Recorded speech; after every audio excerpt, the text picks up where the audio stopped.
नाज़रीन, मॉडल और अदाकारा हुमैरा असगर अली सितंबर 2024 में इसका जो इंस्टाग्राम अकाउंट है वहां पे इसकी आखिरी पोस्ट है।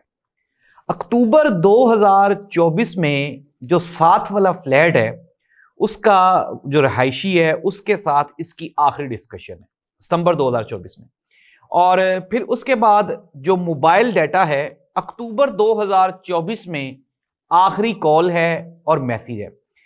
अब वहां पे फ्लैट में जितनी भी चीजें पड़ी हैं वो सारी की सारी एक्सपायर हो चुकी हैं। इवन के जो डेड बॉडी के वो आज़ा जो सबसे बाद में जो सबसे लेट गलते सड़ते हैं, यानी कि उसमें अगर हम बात करें तो ये जो दिमाग की हड्डी है, ये सर की पीछे वाली हड्डी होती है, ये सबसे एंड पे जाके गलने सड़ने लगती है।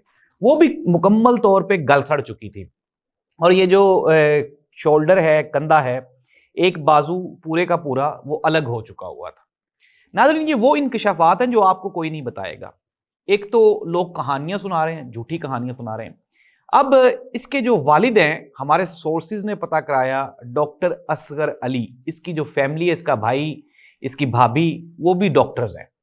और इसकी वालदा के साथ इसकी गुफ्तो शुनीद जो हो रही थी वो भी हम आपको बताते हैं।